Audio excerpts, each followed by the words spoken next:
미사일 방어망이 안 들어간다. 그리고 한미일 간에 우리 군사동맹 안 맺는다. 이걸 3노, 3노라고 합니다.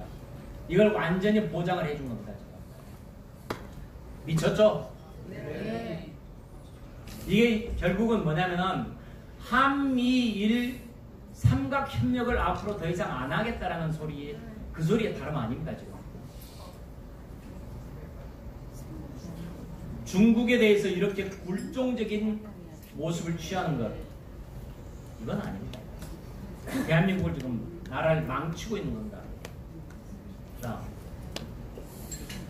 그래가지고 이제 소득주도 성장이라고 하는데, 자 보세요. 소득이 성장을 만든다.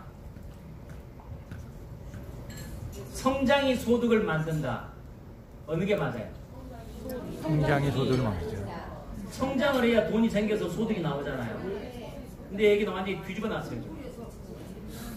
소득이 성장을 만든다 했는데, 소득이 성장을 만든다라는 것은 전 세계에서 역사적으로 실험해서 성공한 애가 단 한 군데도 없고, 국가적으로 실험한 예도 없습니다.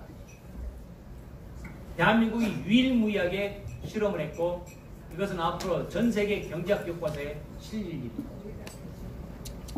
소득주도 성장이라는 말도 되지 않는 기본 철학 자체가 잘못되어 있기 때문에 아무리 무슨 짓거리를 해도 경제가 살아날 수가 없는 거예요. 소득주도 성장이 아닙니다. 성장주도 소득 증가입니다. 그래서 제일 대표적인 게 최저임금. 최저임금 급격하게 상승해가지고 여기서 자영업 하시는 분들은 금세 아실 겁니다. 네. 지금 해가지고 지금 2년 동안은 무려 30%, 29.7%가 됐어요. 30% 올라가지고 해볼 수가 없습니다. 그러니까 직원들 전부 내보내고 부인하고 아내, 남편하고 부인이 둘이서 죽자 사자 지금 이렇게 하는데 그래도 안 돼요. 그러니까 가급적이면 접으려고 하고 있죠. 자영업이 다 적잖아요. 최저임금 지금 왕창리에서 꼈고, 그 다음에 두 번째가 주 52시간. 주 52시간 때문에 주휴수당이라는 게 있습니다. 일주일에 15시간을 근무하면은 하루는 일한 것을 그냥 공짜로 줘요. 월급을. 하루치를. 그게 주휴수당인데, 우리가 지금 최저임금이 8,530원이가 되죠. 350원. 8,350원인데 이걸 주휴수당을 포함을 해서 계산을 하면 만 원이 넘어갑니다. 그래서 지금 이 최저임금 8,350원이라고 하지만 이게 말도 안 되는 짓이에요. 지금. 대한민국을 지금 망치고 있습니다. 그리고 비정규직을 정규직으로 한다. 정규직이 됐든 비정규직이 됐든 벌어먹을 일자리가 먼저 있어야죠. 일자리가 먼저 있어야지 거기서 정규직으로 벌어먹든 비정규직으로 벌어먹든 일자리 자체가 지금 없어져가지고 올해 지금 한국은행에서는 2.2%를 예측하고 있습니다. 작년에 예측할 때는 2.7%였습니다. 근데 그게 낮아져가지고 2.2%가 되는데 외국에서는 2.2% 못 나온다고 해요. 1%로 떨어진다고 예상을 하고 있습니다. 저도 그렇게 예상을 합니다. 그 다음에 이제 나머지 이런 것들이 수도 없이 좀 있는데요. 그 다음에 이제 넘어갈게요. 소득주도 성장은 우리가 이제 경제에서 너무나 잘 알기 때문에 자 넘어갈게요. 연동형 비례제라는 말 들어보셨죠? 네. 연동형 비례제 헷갈리죠? 네. 지금부터 이 심재철 강사가 간단하게 설명해 드릴게요.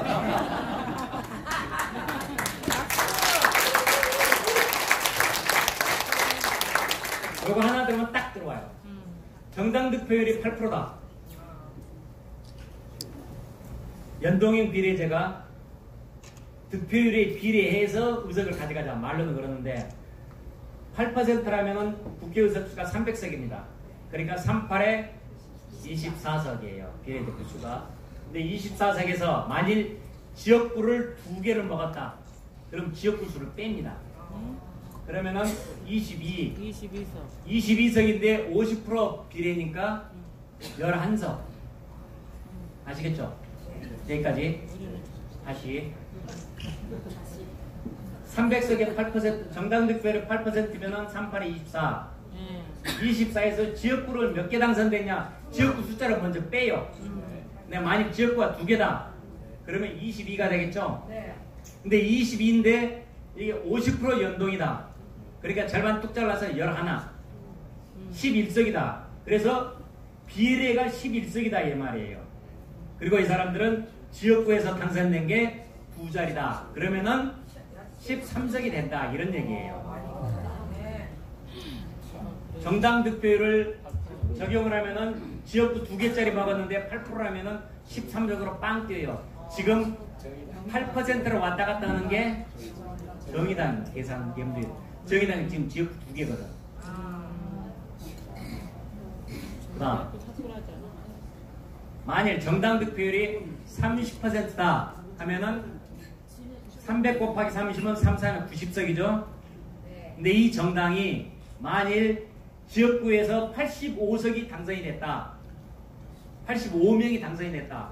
그러면 90에서 85를 빼면은 5이죠. 그런데 만일 좀 잘해가지고 지역구에서 90이 당선이 됐다. 그러면 90 빼기 90이 0.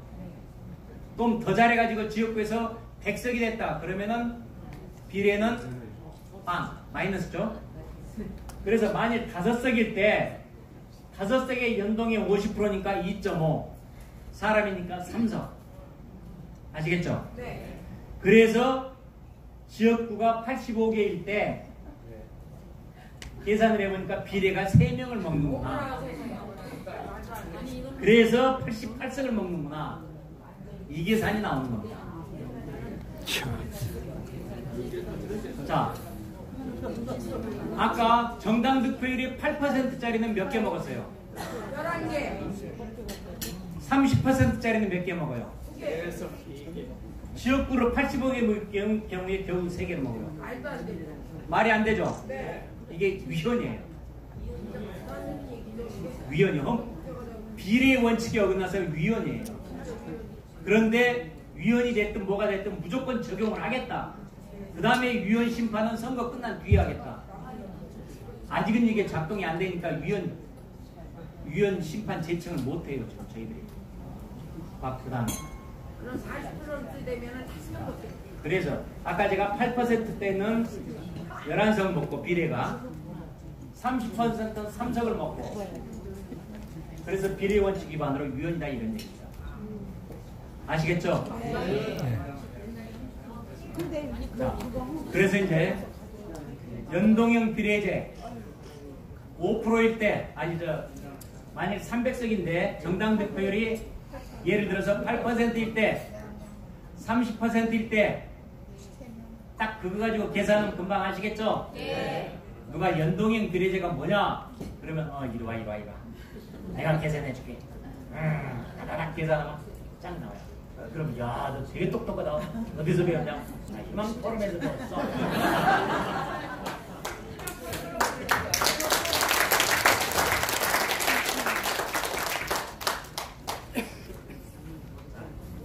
이렇게 해서 여기까지 지금 전체 이렇게 됐고 강의를 우선 여기까지 해서 우선 1차적으로 마치도록 하겠습니다. 감사합니다.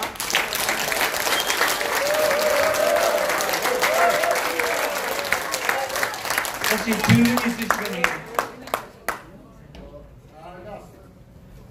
현 정부에 대해서 그 실천과 행태에 대해서 요약해서 잘 말씀해 주셔서 정말 감사하고요. 그런데 이러한 문제점에 대한 이제 대책을 세워야 되지 않겠습니까?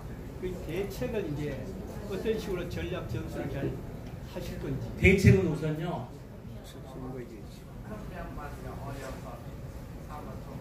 나쁜 놈이라고 계속 욕을 하고 그래서 여론을 만들어 나가고요. 당장 필요한 대책은 정치인으로서는 내년 4월에 저희 한국당 다수당이 되도록 도와주십시오. 그래서 국회에서 이것을 장악을 하고 더 이상 진도로 못 나가게 막는 수밖에 없어요. 지금 현재 힘으로는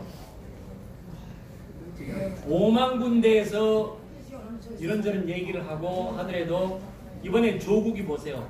눈 하나 깜짝하지 않고 밀어붙이고 이렇게 하고 있잖아요. 그래서 실질적으로 우리들이 시민으로 살 수 있는 것은 국회의원 선거 때 뒤집어 놓는 거예요. 맞아요. 이번에 이겨야 돼. 이겨야 돼. 그것이 가장 현실적인 방법입니다. 근데 뭉쳐야 돼요. 뭉쳐야 돼요. 다 그러니까요. 옛날랑 다 뭉쳐야 돼요. 국회의원 선거 이전에는 얘기를 하고 말을 할 수 있지만 그 여론이라는 것은 여론조사에만 나오는 일단의 숫자로서만 이렇게 존재하지 그걸 가지고 직접 자기들이 위협을 못 느낍니다. 그래서 직접 목에다가 칼을 들이미는 것은 국회의원 선거입니다. 네. 그래서 대한민국이 더 이상 망가지지 않고 존재할 수 있기 위해서는 국회의원 선거 때 여러분께서 꼭 좀 잘 좀 선택해가지고 문재인 정권을 응징을 해야 된다. 그렇게 해주시겠죠? 네. 그러면 그 뭐입니까? 개표를 잘해야지. 전과 재표는 어떻게 이렇게 저기 개최를 세웠나 그런 거 알려주세요. 사전선거.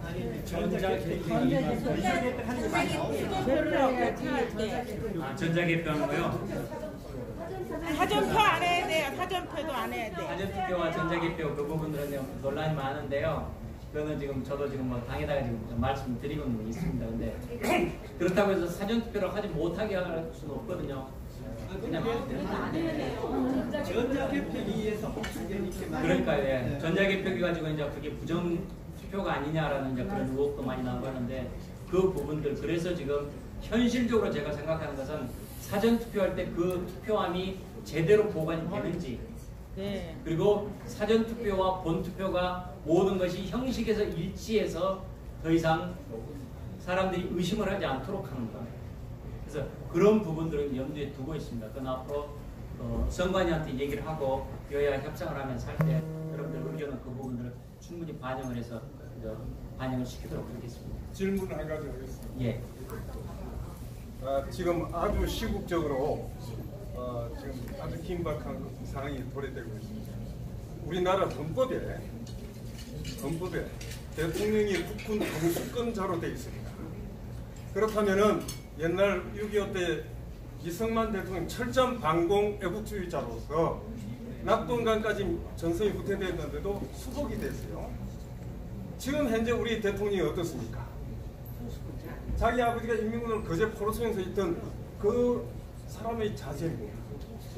그런데 만약에 강주 사태처럼 서울에서 어떤 우발적인 그런 무슨 사태가 나타나가지고 전쟁이 유발됐을 때 대통령이 만약에 항복을 했을 때 어떤 해상이 나타나는 거예요? 이걸 전에 충무로 저희 매달하는 김태형 그때 장관이 국방장관 했던 사람이 그 할 때 제가 이 질문을 똑같이 했는데 제 이야기를 듣더니 밤잠이 안 오겠다는 그런 이야기를 했었어요.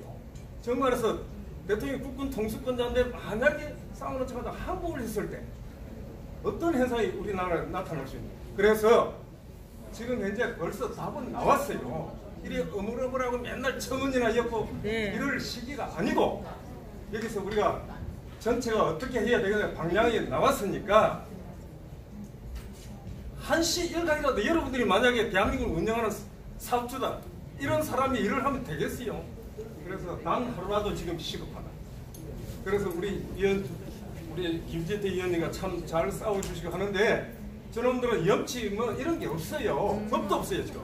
아유 진짜. 무질서, 양심도 없고 이런 상황에서 맨날 법 따지고 할 게 아니라 우리가 전체가 단합을 하는데 단합이 뭐냐? 뭡니까? 세종문화회관까지가 뭐 통합이 되냐 안 되냐 이런 소리를 하는데 제 생각은요 이승만 대통령이 뭉치면 살고 흩어지면 죽는 거는 이 정신이 합해져야 돼요. 정신이 전부 다 흐트러져 가지고 자리만 나면은 선거해서 뭐 한 달에 하려고는 이런 의식에 젖어 있어서 안 된다 이거. 제가 볼 때는 내년 총선까지도 갈지 안 갈지도 모르겠어요.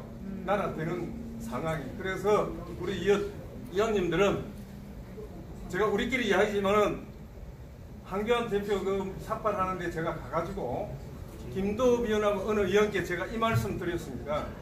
박학근력은 육군 대장을 했던